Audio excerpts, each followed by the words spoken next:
जैकी कभी थिएटर के बाहर मूंगफली बेचते थे, कभी फिल्मों के पोस्टर चिपकाते थे। एक दिन बस स्टैंड पर एक आदमी ने इन्हें देखा और कहा, मॉडलिंग करोगे क्या? जैकी ने सवाल के बदले सवाल पूछा, पैसे दोगे क्या? इन दो सवालों में हुई बातचीत ने चौल के मामूली लड़के को बॉलीवुड का स्टार बना दिया। जग्गू दादा उर्फ जैकी श्रॉफ अब 67 साल के हो चुके हैं। मुंबई की 3 बत्ती चौल में जन्मे जैकी आज किसी पहचान के मोहताज नहीं है। गरीबी का वो आलम था कि एक 10 बाई 10 के कमरे में 4 लोग गुजारा करते थे और कमाई का जरिया था मूंगफली बेचना और सड़कों पर पोस्टर चिपकाना। फिल्मों में आने के बाद भी जैकी ने अपना ठिकाना नहीं बदला। सेट पर जाने के लिए भी वो चौल के बाथरूम में घंटों लाइन में खड़े रहते थे, जहां 30 लोगों के बीच सिर्फ 3 ही बाथरूम थे। बड़े बड़े प्रोड्यूसर चौल तो कभी बाथरूम के बाहर खड़े उनका इंतजार करते थे। आज उनका ठिकाना तो बदल चुका है, लेकिन जैकी कहते हैं कि उन्हें सुकून की नींद चौल में ही आती है। जैकी को इंडस्ट्री का सबसे डाउन टू अर्थ एक्टर कहना गलत नहीं होगा। जहां जाते हैं हाथ में पौधा होता है, चाहे कोई नामी अवार्ड फंक्शन हो या राम मंदिर का उद्घाटन।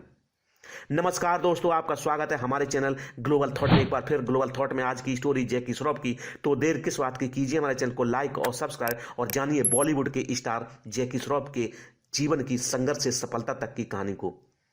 दोस्तों, 1 फरवरी 1957 को जैकी श्रॉफ का जन्म 3 बत्ती चौल में हुआ। इसी चौल में उनके माँ बाप रीटा और काकू भाई की प्रेम कहानी भी शुरू हुई थी।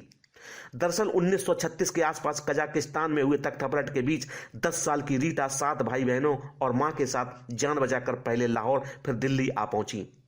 कुछ समय बाद उनका परिवार दिल्ली से बॉम्बे आ पहुंचा। पैसे नहीं थे तो पूरा परिवार तंग हाली में 3 बत्ती चौल में आकर बस गया। वहीं दूसरी तरफ रईस परिवार में जन्मे काकू भाई शेयर मार्केट में पैसे डूबने से गरीबी की मार झेलकर चौल में रहने आ गए। 3 बत्ती चौल में रीटा और काकू भाई की मुलाकात हुई और दोनों ने शादी कर ली। इस शादी से कपल को 2 बेटे हुए। 4 लोगों का परिवार चौल की एक छोटी सी खोली में रहता था। 7 खोलियों में 30 लोगों के बीच सिर्फ 3 ही बाथरूम हुआ करते थे, जिनमें रोजाना लंबी कतारों में लोग खड़े रहते थे। चौल में हर साल बड़ी धूमधाम से दिवाली मनाई जाती थी। दिए जलाए जाते थे और पटाखों से पूरा चौल जगमगा उठता था। लेकिन जैकी को पटाखों से खूब डर लगता था। वो छिपने के लिए बिस्तर के नीचे घुस जाया करते थे। ऐसे में जब माँ जैकी को परेशान होते देखती थी तो पड़ोस के बच्चों की पिटाई किया करती थी। दोस्तों, जैकी श्रॉफ के बड़े भाई उनसे 7 साल बड़े थे। 3 बत्ती इलाके में उनके नाम का सिक्का चलता था। जब भी किसी को कोई दिक्कत होती तो वह सीधे जैकी के बड़े भाई के पास आकर शिकायत करता था और वो उनकी परेशानियां सॉल्व करते थे। आसपास के इलाके के लोग उन्हें दादा कहकर बुलाते थे। 1967 में उनके भाई को एक नौकरी मिल गई। परिवार को लगा ही था कि अब उनकी गरीबी दूर हो जाएगी, लेकिन एक हादसे से सब बर्बाद हो गया। दरअसल जैकी के भाई अपने एक दोस्त को बचाने के लिए समुद्र में कूद गए, जब उन्हें खुद तैरना नहीं आता था। यह मंजर 10 साल के जैकी ने देखा था, जिससे वो बुरी तरह से टूट गए थे। भाई की मौत के बाद वो खुद चौल के जग्गू दादा बनकर लोगों की मदद करने लगे। दोस्तों, जैकी के पिता ज्योतिषी थे। उनकी कमाई से परिवार का गुजारा करना बेहद मुश्किल था। जब गरीबी में जैकी की 10वीं की पढ़ाई पूरी करवाने के पैसे नहीं बचे तो मां ने अपनी साड़ियां बेच दी। घर में तंगी का ये आलम था कि जैकी 11वीं के बाद पढ़ाई नहीं कर सके। पढ़ाई छोड़ने के बाद जैकी 2 सालों तक कुछ नहीं कर सके। कुछ समय बाद वो अपने दोस्तों के साथ मिलकर चौल के पास सिनेमा घरों में पोस्टर लगाने का काम करने लगे। खाली समय में वो थिएटर के बाहर मूंगफली भी बेचते थे। एक दिन जैकी श्रॉफ बस स्टैंड पर खड़े थे कि अचानक एक शख्स उनके पास आकर खड़ा हो गया। उस आदमी ने पूछा कि आप क्या करते हो? जैकी ने बातचीत में अपने बारे में सब बता दिया। वो शख्स एडवर्टाइजमेंट एजेंसी के लिए काम करता था। जैकी बेहद हैंडसम थे तो उसने झट से उन्हें मॉडलिंग का ऑफर दे दिया। जब उसने बताया कि सिर्फ तस्वीरें क्लिक करवाने के पैसे दिए जाते हैं तो जैकी ने तुरंत उससे काम मांग लिया। उस आदमी ने जैकी को अगले दिन दफ्तर बुला लिया। अगले दिन दफ्तर में ही उनका नाप लिया गया और जवाब मिला, हम आपको मॉडल बना रहे हैं। पहली मुलाकात में एजेंसी से जैकी को 7,000 रुपए का साइनिंग अमाउंट मिला। ट्रैवल एजेंसी में दिन भर मेहनत करने के बाद भी जैकी को 1,000 रुपए नहीं मिलते थे। ऐसे में इकट्ठे 7,000 रुपए मिलना उनके लिए बड़ी बात थी। जैकी तुरंत घर गए और मां के हाथों में सारे पैसे थमा दिए। जैकी ने मां से कहा कि वो नौकरी छोड़कर अब मॉडलिंग ही करना चाहते हैं। मां मान गई और जैकी नौकरी छोड़कर मॉडल बन गए। एजेंसी से जुड़ने के बाद जैकी को लगातार काम मिलने लगा। दोस्तों मॉडलिंग के ही दिनों में आशा के चंद्रा ने जैकी का टैलेंट परखते हुए उन्हें अपना एक्टिंग स्कूल ज्वाइन करने को कहा। पहले तो जैकी ने इनकार कर दिया, लेकिन जब आशा ने बताया कि उनके स्कूल में देवानंद के बेटे सुनील दत्त भी आते हैं तो जैकी झट से मान गए। दरअसल जैकी श्रॉफ देवानंद के फैन हुआ करते थे। साथ में एक्टिंग क्लासेस लेते हुए जैकी और सुनील की गहरी दोस्ती हो गई। एक दिन जैकी श्रॉफ की जिद सुनील उन्हें देवानंद से मिलवाने ले गए। देवानंद ने उन्हें देखते ही कहा, आज सुबह सुबह तुम्हारी तस्वीर देख रहा था और शाम को तुम मेरे सामने खड़े हो, मैं तुम्हें फिल्म में रोल दूंगा।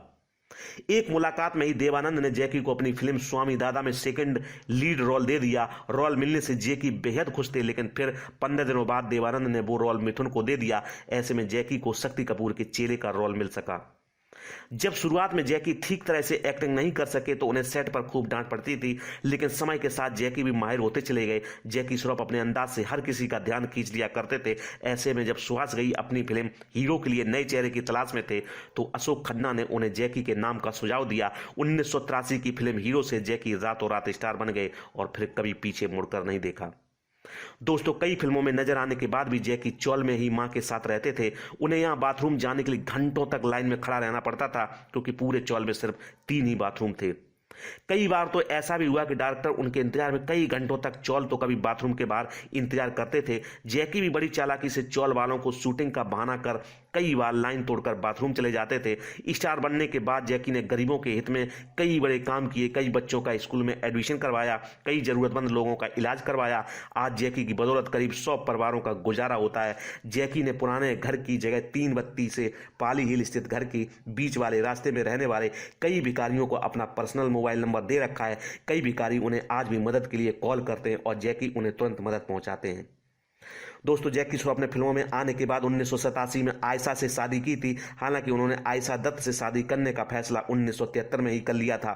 आयशा एक रईस खानदान की लड़की थी और जैकी उस समय 3 बत्ती की चौल में रहने वाले एक मामूली लड़के।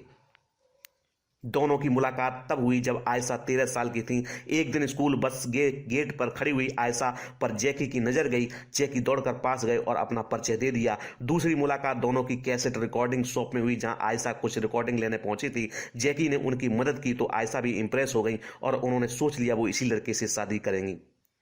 सिमी ग्रेवाल के चैट शो में जैकी श्रॉफ ने बताया था कि आयशा से पहले वो किसी और लड़की से प्यार करते थे। वो लड़की पढ़ाई के लिए यूएस चली गई थी, लेकिन जैकी चाहते थे जब वो लड़की वापस आएगी तो दोनों शादी करेंगे। ये बात जैकी ने आयशा को भी बताई। जैसे ही आयशा को ये पता चला तो उन्होंने जैकी से उस लड़की को लेटर लिखने की इजाजत मांगी। आयशा ने लेटर में लिखा था, जब तुम वापस आ जाओगी तो हम दोनों जैकी से शादी करेंगे और दोनों बहनों की तरह रहेंगे।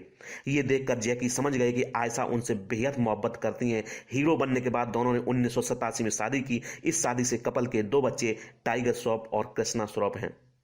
दोस्तों कर्मा, त्रिमूर्ति, लज्जा, राम लखन, परिंदा, रूप की रानी, चोरों का राजा जैसी कई हिट फिल्मों में साथ नजर आ चुके जैकी श्रॉफ अनिल कपूर असल जिंदगी में बहुत अच्छे दोस्त हैं। एक समय में दोनों की दोस्ती इतनी गहरी थी कि जैकी का दिया गया पेंट लकी समझकर आज भी अनिल कपूर ने संभाल कर रखा है।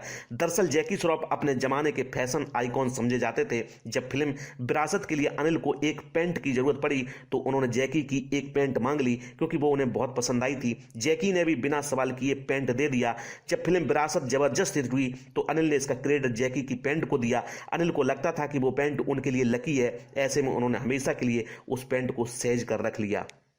साल 1989 में रिलीज हुई फिल्म परिंदा में जैकी श्रॉफ, अनिल कपूर, माधुरी दीक्षित और नाना पाटेकर अहम किरदारों में थे। फिल्म ने 5 नेशनल अवार्ड जीते और इसे ऑस्कर भेजा गया था। फिल्म में जैकी श्रॉफ ने अनिल कपूर के बड़े भाई का रोल प्ले किया था। फिल्म के एक सीन के लिए जैकी को अनिल को थप्पड़ मारना था।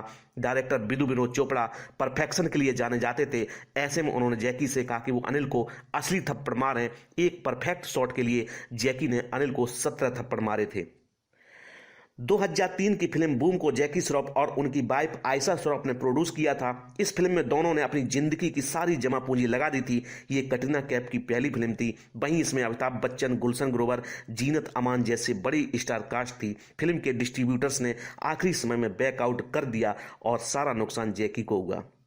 फिल्म बॉक्स ऑफिस पर बुरी तरह फ्लॉप हुई और जैकी के सारे पैसे डूब गए। गरीबी ऐसे आई कि घर का फर्नीचर, आर्ट वर्क और पूरा घर तक बिक गया। टाइगर श्रॉफ ने उस समय अपनी मां से वादा किया था कि वो घर वापस खरीदेंगे। आज टाइगर ने मां के लिए घर खरीद दिया। दोस्तों, आज की बॉलीवुड स्टोरी आपको कैसी लगी कमेंट बॉक्स में कमेंट करके जरूर बताएं, और अगर मेरे द्वारा दी गई स्टोरी आपको अच्छी लगती है तो मेरे चैनल को लाइक शेयर और सब्सक्राइब करना ना भूलें। धन्यवाद।